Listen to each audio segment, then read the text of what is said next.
Lehman Brothers, the largest corporate bankruptcy in American history. Washington Mutual, the largest bank failure in American history.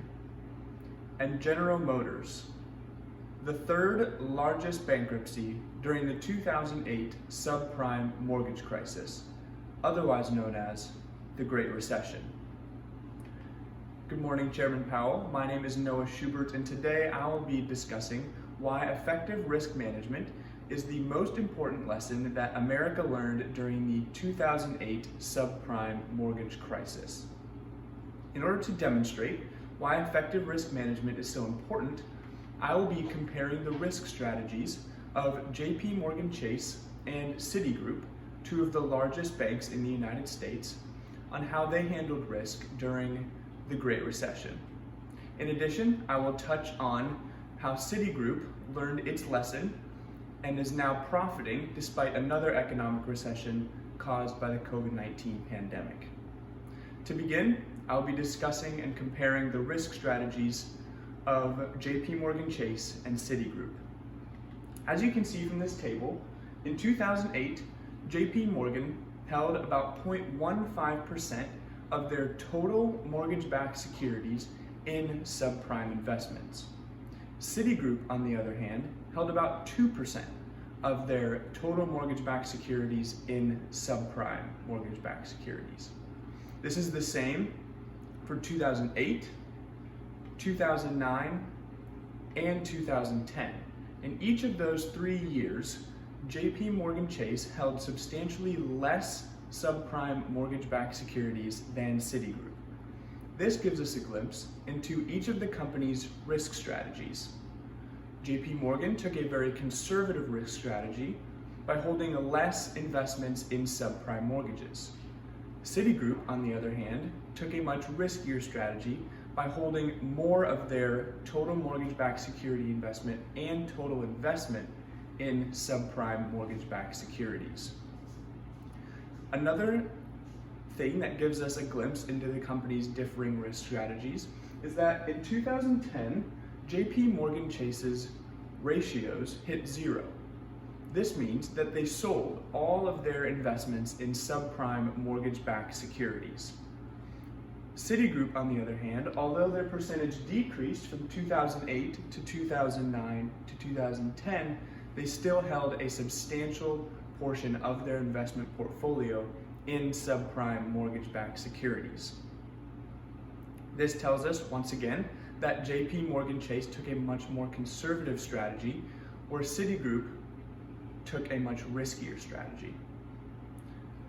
Secondly, we can tell their differing risk strategies by the composition of each company's portfolio.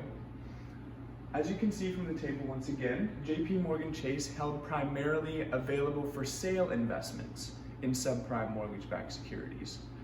This is what allowed them to effectively mitigate any risk that subprime investments may have caused by allowing them to sell their investments gradually between 2008 and 2010.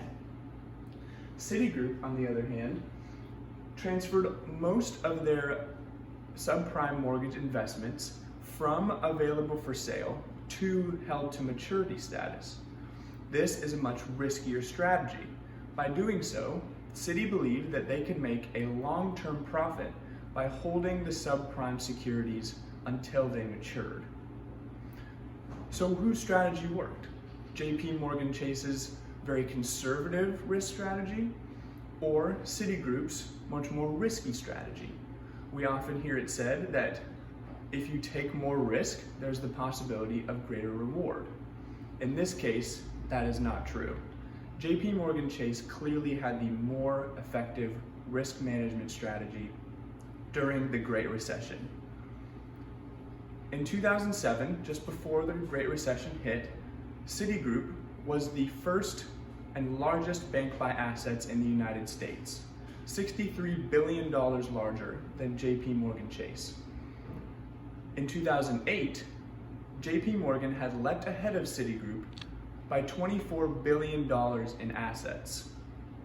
And they continue that trend today. JP Morgan is the largest bank in the United States by assets. Clearly they had the more effective risk strategy. but Citi has learned its lesson. During the current financial recession caused by the COVID-19 pandemic, Citigroup in the third quarter of this year, 2020, posted a $3.2 billion profit, where other banks and many other businesses have posted losses. Citigroup now effectively uses risk management in order to post profits where other companies may have failed. So in conclusion, effective risk management is the key lesson that America learned from the financial crisis of 2008. Effective risk management often means the difference between survival, as JP Morgan and Citigroup did, and bankruptcy, as Lehman Brothers, Washington Mutual, and General Motors found out. Thank you.